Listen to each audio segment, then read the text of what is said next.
Well, hello, welcome to the Exponential Australia Church Leaders Podcast. We are delighted that you've joined us today as we hear from a wide range of leaders from both all around Australia, around the earth, serving the church in Australia in different ways and ultimately seeking to want to pioneer new churches that reach people that don't yet know Jesus. And today we are delighted to be joined by Coz Crosscombe. Coz is joining us from Sydney, which is where I am. But Coz, it is absolutely wonderful to have you on the podcast with us today. Yeah, thanks, Charlie. Excited to be here. Awesome. Well, hey, Coz, maybe for those who haven't heard your name, it's always great for us and for our listeners just to get a bit of a 3-minute kind of give us a bit about you, where have you come from? You find yourself in Sydney today. How did you find yourself there? Give us a bit of a sketch of your life up until today. Yeah, sure, mate. Yeah, so I was born in Newcastle, school teacher parents. When I was about 10, we moved to the bush, so about half an hour outside Armidale, northern New South Wales. My parents got divorced. Mum and I ended up, bouncing around different houses and eventually ended up in government housing. My dad was a non-practicing Catholic. My mum went to church here and there occasionally, but so I didn't grow up around the church.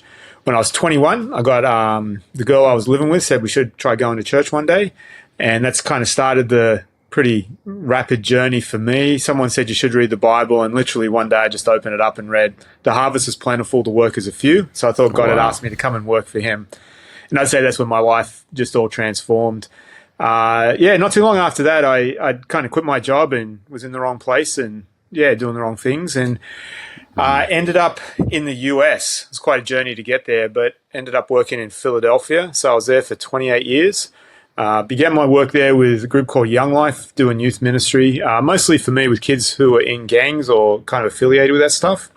And then got into church-based economic and community development, saying we really felt like the church needed to impact the whole community, and you should be able to see it.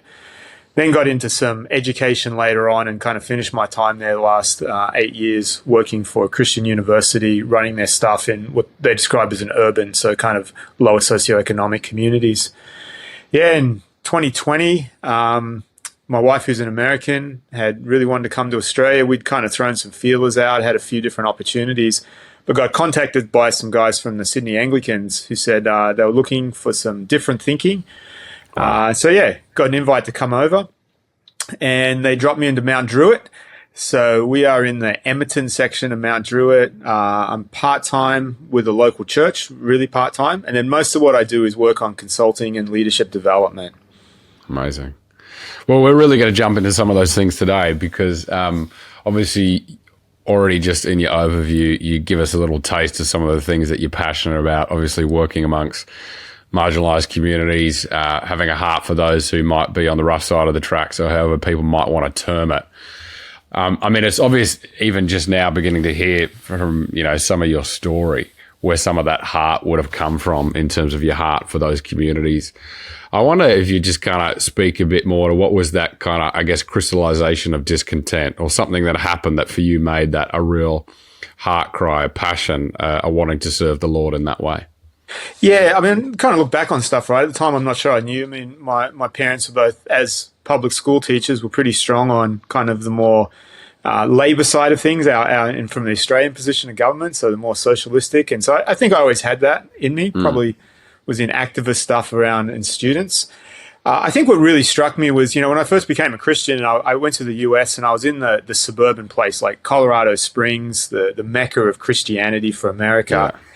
And I saw this wealth and prosperity and all this stuff. And then, a few months later, I was in New York City in early 90s when New York, even Manhattan, was pretty rough. And I was just struck. I was like, how do you have these two different churches going on? And one seems like it's got all the stuff it needs, and the other seems like it's just got nothing. And then found that the people who were working in those communities, just the amazing ways they could do things. And so that kind of started that. And I don't know, I guess from then on, I kept scripture as I'd read it seemed to open up to say, hey, God's got a really special place for those who've been pushed to the edges by the societies, by other people. And that's kind of where I'd like to be. Wow. I love that. And of course, I'm very keen as we go on discussing to hear stories of that and the ways that God has worked in and through some of the ministry that you've been a part of. But he just alluded there to, I guess, some of the scriptural convictions. And of course, as a good sinning Anglican, of which we love to sing the Anglicans, that is a strong feature of, traditionally who they are. Like, particularly speak to some of those, I guess, convictions, theologies that you speak about. What are some of the things that guide that for you, particularly as we're about to talk about some of the frameworks with which you've adopted? Yeah, so I come from some guys, especially guys came out of Philadelphia, who created a group called Street Psalms, and they talk about theology from below. How do you read scripture from the position of the last, the least, and the lost? Instead of reading from the position of power, which I think a lot of people do. What's the other character's story? So I think that's some, and I guess we all have our own bents on how we read things, right? So I'm not for a second thinking that I've got all this stuff right, but I just see things. James's letter. I love James's letter. James, I think, gets stuck into people. We can't just say that we're going to pray for somebody without actually taking action. The idea that faith without works is dead. I think his whole idea of giving honor to those with the least honor. Yes. That's really reinforced by Paul again and again, especially like if we go through like 1 Corinthians, he says, not many of you were from these backgrounds, right? And then lists all kind of the lower levels of society. He doesn't include himself because I don't think that's where Paul came from. Yeah. But even Paul himself, right? I mean, and I think sometimes Paul leaves some bits and pieces out, right? He's a person, and although I think it's inspired, I think he's still coming through his framework. He says that when he met with the Jerusalem council, they only told him one thing. Now, it's hard for me to envision that John and Peter only had one thing to tell him, but that's what he says. And that one thing was to remember the poor. I mean, that was the overarching piece to say, hey, don't forget the poor. And I think we see that. There's no point where Jesus criticizes the poor in a specific way. He seems to be always affirming those things, talking about this kind of upside down kingdom idea. Yes. We're going to flip things around. And I think we go to the Old Testament, right? You got the year of Jubilee, this incredible thing that prevents generational poverty and generational wealth, which the Israelites never followed. And some would say that was kind of the curse that came on them from that. You got the king who was so often judged by how he treated the most marginalized groups, the widow, the orphan, the alien, the 3 who didn't have land title, the 3 who didn't have the male protector in their lives. That was a king's job, was to take care of those people. And so, I read that stuff. I wrestle with things like, Matthew 25, the sheep and the goats, and it's very practical things, right? Who takes somebody into their house? Who gives somebody something to drink? Who visits a person in the hospital? Super practical pieces that it just comes again and again. And the other one that just recently has been getting me is, John the Baptist, the fire and brimstone guy, who I just always thought was just always preaching repentance. But then I went and looked at what repentance was, and after he preaches this, 3 people come up to him and ask him the question, or 3 groups, what's repentance look like for us? And it's like, hey, stop stealing money that doesn't belong to you. Be content with what you have and give to people anytime they ask it. And then you go to the book of Acts, and this is the one that I find really interesting. Peter and John particularly are preaching repentance, and people repented, came into the kingdom. And the next thing we see is like everybody had everything in common. No one had any needs. I was like, it kind of really affirms what John was saying. So, that's kind of the lens I read it through. Wow. It's brilliant, Coz. There's so much we could go into there. But this, of course, we are keen for today to be deeply practical. And that's why I really wanted to jump into, I guess, some of who you are and your experiences. And as we've got to know each other offline and in person, it's become clearly apparent to me, particularly when we, I guess, take a broad picture perspective of the church in Australia, not totally, not in generalizations at all, but many of our churches in some regards skew towards the middle class. And you've noticed that particularly, talking about Anglican circles at the moment, that attenders tend to have a university degree. There are very few churches that are present and effective in low income or working class neighborhoods. And I guess I'm keen to start off, particularly as we talk about some of this stuff in a bit more depth. Why do you think some of our churches end up reaching mostly those well-educated, affluent communities rather than potentially missing out on or overlooking some of those harder-to-reach communities? That tends to be a common experience of churches right across the denominational spectrum. Yeah, I think in all things, right, like we see strengths usually in our own cultures and our own perspectives, probably more than we see it in other people's. For me, I mean, I go back to the Reformation coming really close to the Enlightenment and this idea of a super high value being placed on academics, on research, on the verbalization. The books we read often the figures that we hold up as really high, I'm not sure that they were great people, but they were really good authors or they were great speakers, but they might not have been living out a great life. Yeah. But it comes to that time where we put a really high value on that. And so I think the Reformed evangelical in particular has a super high value on the written word, but that kind of skews over into often being a super high value on high education and the formalization of education. And so people will have a really hard time seeing those who don't have a formal education as being leaders in the church. Now, outside the church, we see a little different thing, but in the church, it's pretty similar. And so often and particularly Sydney Anglicans, a lot of them have professions. It's amazing what they've given up to go into ministry. Sydney Anglicans are about the best I've seen in the world at reaching university students. But what that's done is it's skewed towards people reaching people like themselves. And so the churches tend to be, Anglican churches in Sydney tend to be mostly full of university educated. Yeah, wow. And talk a bit more about, I guess, some of, if a church leader is hearing this today and, probably having a level of admission about that themselves and kind of, I'm sure it's self-awareness to go, oh yeah, we do tend to predominantly reach out to those who are like ourselves. As we begin to dive into the conversation today, what can, I guess, some of the barriers be, particularly as we're wanting to be mission-minded about our communities? And of course, anywhere in Australia, you drive 5 minutes, 10 minutes, you're going to enter a different part of the city, or you're going to be in a area that's maybe not as comfortable or as close to home where you might find yourselves. As we consider mission to those parts of our cities and country towns also, what are some of the things that might be inhibitors, particularly as we're wanting to actually do good gospel-centered mission work in those areas? Yeah, I think, right, if we start reading scriptures and, just the disciples, who Jesus chose, who he empowered. I just laugh at the fact, right, like right before the crucifixion, you've got these guys denying they even know Jesus, and 3 days later he's giving them the keys of the kingdom and say, hey, take it over, right? Like he saw stuff in people that we really struggle to see. I think the barriers are what we rank in the church as being high levels. And I think, I was talking to some students recently and they're saying, how counterculture the church is. And I said, actually, most churches for me aren't counterculture. They're led by the same people who are leaders in their businesses, in their society, in their family groups. We often don't have that reverse that I think, Sermon on the Mount talks about, kind of let's flip things upside down here. So I think the first thing is, how do we strip that away and really look at what God's doing in someone's life and the way God's empowering somebody versus what I might think a leader looks like based on society. Yeah, and I got some cool examples of that if be helpful. Please, yeah, would love to. Tell us some stories.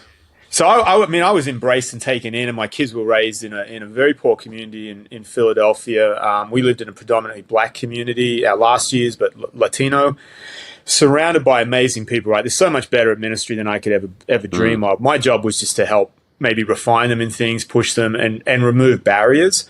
But I don't know that I ever met a full-time. Actually, I didn't meet many full-time ministers, most of them bivocational. Most ministers I met, they were shopkeepers, truck drivers, maybe somebody who worked for the fire department because it was good shift work and you could be a minister in the rest of your time. There weren't doctors and lawyers and accountants who'd quit their jobs and gone into ministry. But what they really understood was the community. And to give you an idea, right, so we lived in a high drug use and drug dealing community. And so you come on a corner and there'd just be open-air drug dealing. Now, the outsider would come in and look and say, how terrible this is. Look at these horrible people. But only if we could make them like us, they might be better. It's kind of the general take. The local guy would look and say, the guys I grew up with, if God could do this in my life, imagine what he could do in their life. And there's my next evangelist, children's worker, the head of the Sunday school program. They would just see the strengths because it was in the common culture. And so that's what we just see all the time is these strengths coming up. And so, I was surrounded by people who were just phenomenal. Yeah, I'll tell you about one of my friends, Mark. Mark runs a church called City Reach. Mark's amazing pastor. And I met him when he was a student in a class, and he's probably got a bit of a different version. But I'd always tell my students, like, hey, you can come to my house anytime. So 10 o'clock, this is 10 years ago, 10 o'clock at night, he knocks on my door and he's got about a dozen people. He goes, "Hey, Coz, this is my church planting team." And we talked a lot about where he would locate his church. I think that was one of our strengths was, thinking through communities, maybe helping him. We took some drives around. I visited him in Easter, 2,500 at church. Wow. Almost everybody in that church is coming from a broken background. So whether it's broken homes, drug addictions, drug use. I asked him, I said, "How many of you people are marginalized?" He just looked around. He goes, "All of us," right? He just planned another church a year ago. That's already got 150 breaking down the doors. Just because somebody gave him opportunity, right, and said, "Hey, you can reach people that you know and you understand." In his case, it was second generation Spanish speaking. Wow. Yeah, I've heard it said more often than not, we're really trying to evangelize people to our way of life rather than to the good news of Jesus. And I think what you're talking about here kind of suggests that really we're just wanting people to become more like us rather than to encounter Jesus and the good news for themselves. Yeah, you see it, right? And this is contextual. So Christian schools in Philly are mostly super, super low cost, very poor. My wife was working for one. She's a school teacher. She's an amazing school teacher. And she was making, $6 an hour as a school teacher in Philly. Families are paying $20, $30 a month. Come to Sydney, I'm like, oh my goodness, look at all these Christian schools we've got. And suddenly I'm like, oh, there's no poor kids coming to these schools because we're priced out of that. I was like, wow, how did we end up with Christian education in Sydney being more of an elite thing than for those who are coming from the most marginalized communities? So I look at the public schools around us and I'm like, man, if we could inject some resources in there, what could we see change? We've gone the other way, right? We've become more of an elitist in things. Because that's where people are coming from. Want the kids to go to a good school. Let's create good schools for our kinds of kids. Context I was in before, it's poor community. So how do we create schools for poor kids? Well, we don't charge much money. We get teachers who are willing to work for next to nothing. That's kind of what it comes from. Wow. Well, from your experiences then, Coz, both in terms of in Philly, in your time in the States, but also now that you're back in Australia, what are some of the ways that maybe a typical church culture would unintentionally exclude people from marginalised communities, from those who might be doing it rough, grown up in generational cycles? What kind of things can church leaders be aware of if they truly want to move out of potentially a comfort zone when it comes to being intentional about reaching those communities? Yeah, there's some basics, right? So one of the funny things people find funny, I don't drink coffee, right? So I don't like coffee culture at all. The only time I go to coffee shops is either if I'm biking, like they make me, or I'm meeting with ministers. But our parish in Mount Druitt has 13 suburbs in it. There's only one coffee shop total in all 13. Wow. Right, so coffee culture isn't the thing. Now, people drink coffee. At our church, you come and you get a cup of coffee, and I take a little scoop out of this Woolies thing, and I put it in your cup, and I put some hot water in. Nescafe Gold. Yeah, there you go. I don't even know what it is, but they drink it, right? No one's complaining. People drink coffee, but it's not a coffee culture. And so, when I commit churches like, oh, you got to have a good coffee, you've got to have this. I'm like, yeah, actually, you go out for a $5 cup of coffee. That's quite a barrier to somebody who's making half or a quarter of what you might make. How much we talk about the written stuff. Simon Gillam at Moore College has been doing some fantastic things. And he says in most ministers in the first 2 minutes have assumed everybody in the congregation is highly literate. Open your Bibles, turn to this page, and let's read this. Right, the cultural dynamics that you create around your church can be very exclusionary to start with. I think one of the other things for me too is I learned this early on. I was a guy called Bo Nixon. Bo was a former gang leader in New York City, a rival to Nicky Cruz, who lots of people know. Yes. When Bo came to Christ, right, his youth group went from 10 kids to 100 kids because he told everybody in the gang they had to come. And Bo was teaching me one day. He was one of my teachers, and he was teaching me. And he goes, "Cause what you got to do with leaders, particularly in these communities, and he's talking about young leaders, is they're going to run these ups and downs, right? They're going to come up and down through their lives. Don't kick them out when things are on the down." And I remember working with one young guy whose name I won't mention, but he's a good friend. He runs the largest youth ministry in Philly, so people can track him down. But I watched, right, these guys are sitting next to me in church, and one taps the other on the shoulder, runs outside. I was like, "Where'd you guys go to?" They're like, "Oh, we had to go bash somebody because they stole something out of one of the cars," right? Now, how do you run through that kind of thing? It's like, because that's just where he was on that day. But then you start to see these beautiful things going on in the same time. And so one thing we'd say is we don't put in kind of the levels. another example. So my wife teaches in a tough school in Wilmot, amazing school, but tough school. I come home, hey, what grade were you teaching? She goes, oh, we don't have grades in school. It's like, how do you not have grades? She goes, oh, we've got color groups. Now we've got animals. I taught the kangaroos. I taught the frogs. Because there's a stigmatization around putting grades in. And so they're saying, hey, let's put people together at learning pieces and understand that not everybody's going to learn at the same level or move at the same time.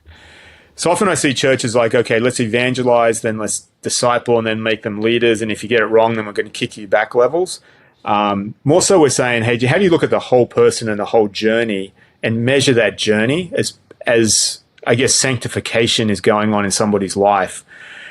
In the same way that I think a middle-class church isn't going to kick a leader out because they bought a new boat that they really didn't need, or took a holiday to a ski resort they didn't need, or bought their third or fourth rental property so they could make more money. We don't kick those people out of leadership very often. So maybe the person who has a bad night and maybe gets high when they shouldn't have been high, or maybe, got themselves in a bit of trouble that maybe they shouldn't have got themselves into, maybe they're not the ones that we should be kicking out of leadership so quickly. And let's look at the whole pattern of their life. It's great. Because you're a wonderful disruptor, and I love hearing the different analogies that you use, even in kind of explaining that and the ups and downs. And one of the things I've admired about you, and we want to hear about it in more detail, particularly in terms of the well and the work that you're doing with the well. But before we get to that, I really want to, I guess, hear about your heart for Indigenous or contextual leaders. And when I use the term Indigenous in this context, I more mean in local leadership, in those from the area, the parts of all of our communities that would be that I guess would be rougher, or parts of town that we may think that as you rightly said with regards to Jesus and the 12 disciples, if that was a pro forma of the types of people that Jesus kind of helped us to handpick. What about in the communities that we live and minister in, maybe those who don't fit that university education standard or whatever else it might be? That is such a key principle when you look at the Gospels of the New Testament, when it comes to, picking those who are from the area, who have a passion for their community, who may not have all the skills and abilities yet, and yet it's a key part of raising up leaders. I'd love to hear your heart for that first, and then maybe talk about some of the things that you're doing at the well to encourage that. Yeah, right. I was taught guys like Bill Crispin and Doug Hall and Ray Barkey, who outside of urban poor context, most people have never heard of, but amazing guys, and others like Bo Nixon and Gene Wright, and then younger people who taught me as well. But one of the things they kept putting inside is that the person most likely to reach people is the person from that context. Right? Yeah, that's the person most likely, right? So it's the guy who went to university is most likely to reach university students. We get that really well. It's the guy with a wife and 2 kids in primary school is most likely going to reach people in primary school. So in our context, it's the same thing. It's a person from the local context who just understands stuff, right? There's just nuances that I'll never get as much as I try. I watch my kids. So my kids grew up in a rough, poor community. I watched my daughter walking down the street one day, and I genuinely didn't recognize her because she's got this look on her face like, don't mess with me. Don't say anything to me.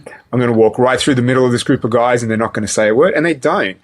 And I'm like, okay, they get stuff that I've got to work on all the time. Their views on race and on justice are very natural because they grew up around a super diverse group. They were the only white kids in their grades at school. My oldest daughter's brown skin. She's Puerto Rican. Other kids are white. So, right, they got a really different view on the world. So you ask my daughters, like, who are the strong people in their community? They're going to talk about, the Mexican Americans who are in their classroom, the Puerto Ricans, the African Americans. They're the smart kids. They're the leaders. They're going to talk about pastors who would sit at our dinner table, and pastors they sat under as the African American, the Latino again. Right, they see that because that was their context. I've got to work at it to see it because it wasn't my context. And so I've always got to be really open to admit that. Right, my natural is to go to people like me, and I've got to keep coming back and looking at these strengths. So, right, it's that strengths-based approach for the context. Who does well in this context, I think is where we begin. And I think about a guy, right? So there's a guy who's in our training right now. He's down around Wollongong, and he's a bodybuilder, sells supplements. Guy's ripped. And we talk about starting new work, and he goes, what's that mean? And somebody on our team must have said, hey, man, I know, get some people together, read the Bible. So he sends a photo, 2 weeks later, he's got like 7 or 8 of the buffest guys I've seen sitting around reading the Bible. None of them are Christians. Come on. About 2 months later, he sends a picture with 18 of these guys sitting around the table, and 2 of them have come to Christ. Wow. And it's like, that's a group that I could work my whole life to try and get in the gym. I don't know that any of them would ever come and sit down and read the Bible with me. I think about another one of our guys. He's in the St. Mary's area, works for a alcohol distributor right in a warehouse. He just drives a forklift around, and I've offered him twice now ministry paid jobs, and each time he comes back, he goes, "Oh man, Coz, but how am I going to keep reaching the guys that I work with?" Right? So he's earned the trust and the respect of those guys in the warehouse. He's got like 9 guys who come out and read the Bible with him on a regular basis. And his thing is that if I'm not in that warehouse, how can I ever come in and do that? Like, how am I going to reach these guys? Where else would I find them? Right? Simple examples, but that guy in the warehouse knows how the warehouse works. I have no clue. Yes. So that's like on kind of a skills base. But then you get into the ethnicity of things, and then it goes crazy, right? Like I'm sitting with a Pakistani guy, and he's just unpacking his community. I was like, man, I would just make so many mistakes. Yes. Including the ones about, what time I turn up, what I eat, and what I don't eat. I remember one time I had an Egyptian guy, leader of one of the larger churches in Egypt, one of their leaders, and he was speaking to my students. He was telling a story about how, this guy went out for dinner, and he asked my friend, do you want some food? And he goes, no, I'm good, thanks. And then he came back and he didn't bring him any food. And he's like, man, I'm starving. I was like, why didn't you tell him? He goes, because you got to refuse 3 times at least before, right? You've got to. And I called my wife because this guy had lived with us for 3 months. And I goes, did we ever feed him? And she goes, no, he always said he wasn't hungry. Right? Like, it's a simple cue that we can learn, but it's not a natural thing for us. So for Imran, who's reaching Pakistanis, it's a natural thing. He just gets it. And that's where having those local leaders and empowering them to do what they do, and they're going to look different. All right. So my friends are going to look different. They're not always going to turn up when I think they should turn up. They're not always going to answer the questions the way I think they should answer it. They're not always going to look like the leaders that I thought they should look like. But when you give them the opportunity, boy, they shine at reaching their own context. It's beautiful. Well, on that, Coz, tell us a bit about the Well. Like the Well has, I guess, started initially engaging with and working with leaders from a Sydney Anglican background, and yet that's expanding, that's growing. And I guess your heart in that is to really help equip and just add strength to local leaders in their particular context as it is. What kind of work are you doing with those leaders? Yeah, so a little bit on that. So I was mostly taught by African American, Latino leaders, and all those who really affirm. So that's who I saw as the strengths. The guys living in the community, the women living in the community, that's who really knew things. So I was working here. Most of my neighbors where I live are Tongan, Samoan, Filipino. That's kind of the majority, and then Indigenous leaders around me. And I'd go to ministry stuff, and I would never see any of these people. I was like, and this is maybe a little more distinct for the Sydney Anglicans, but I'd go into stuff and be like, man, I haven't met a Tongan or Samoan yet. Where's a Filipino leader? Yeah. Maybe they just weren't turned up to anything I was invited to, but I've looked pretty hard, and it's quite limited.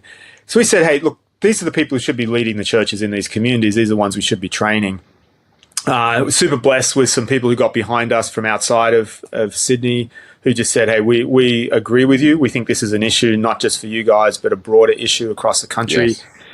Yes. So the first thing was just let's figure out all the barriers stopping people going into theological education. And so I admire 4-year residential. If I was teaching in a 4-year residential, I get it. I understand why we want that. But what it does is it creates its own culture. As one of my friends said to me, he was at a 4-year residential college, and he said, look, for me to finish that college, I needed to learn how to drink coffee and play ping pong. He goes, but I like pizza and beer. And what he was saying is, right, you got to adapt to that culture.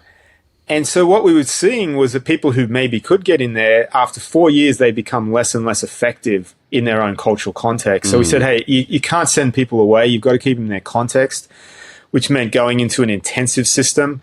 We use materials from Moore College, great relationship, particularly with Simon Gillam, Archie Poulos over there, who really helped us. Awesome. We've taken higher education credits, which other people think maybe is hard to do. We've taken them and just really use what the government allows us to do, which is changing the way that we deliver and assess. And we've got an amazing teaching team.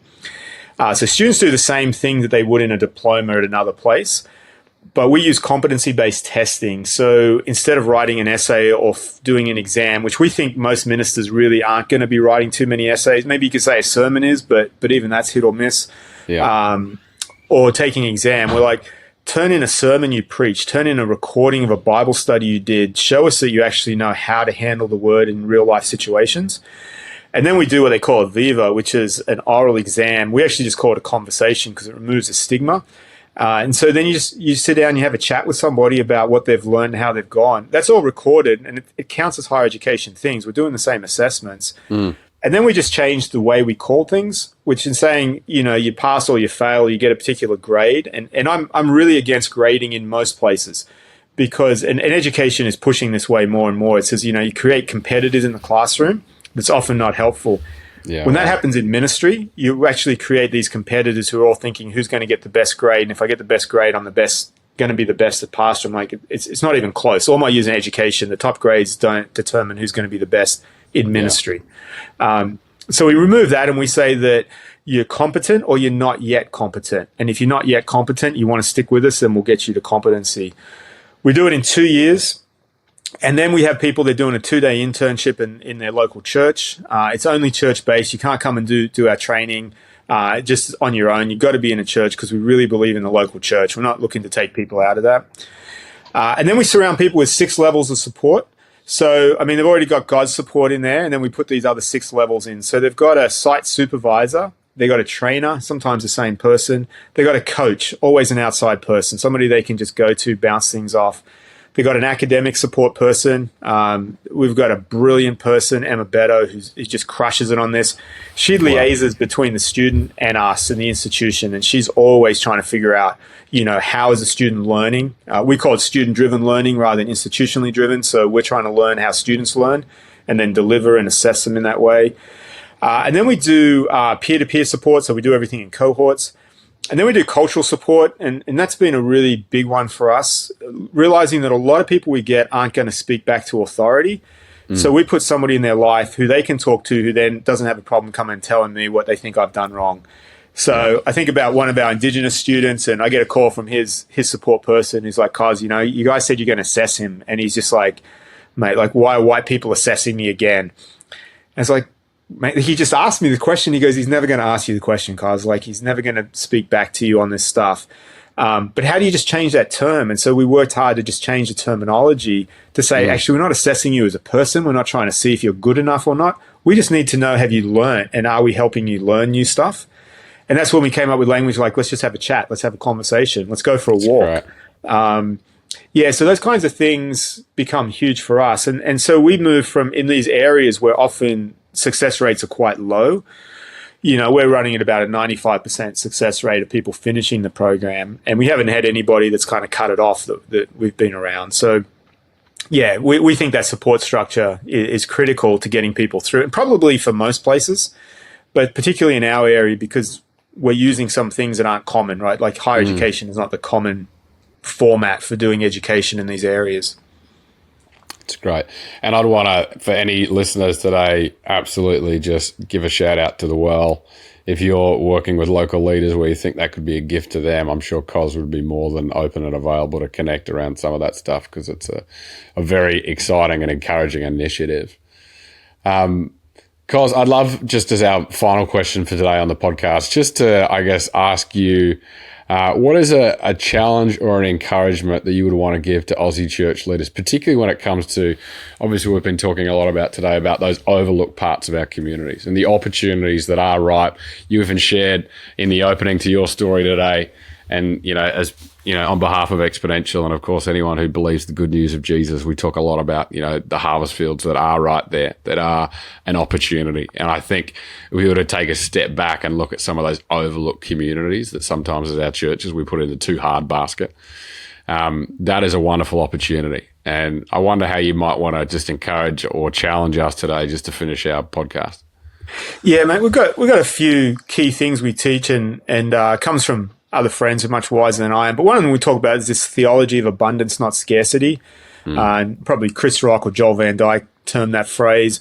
And not in this kind of maybe what can go over the line in some of the prosperity things we might see. But what we're saying is that God has given us amazing things. How do we look at that for the strength? So, I sat in a few things with church planters where they say our biggest issue is that we can't find people who want to do the hard work of church planting. I was like, man, in 2 years we found 30 leaders who wanted to.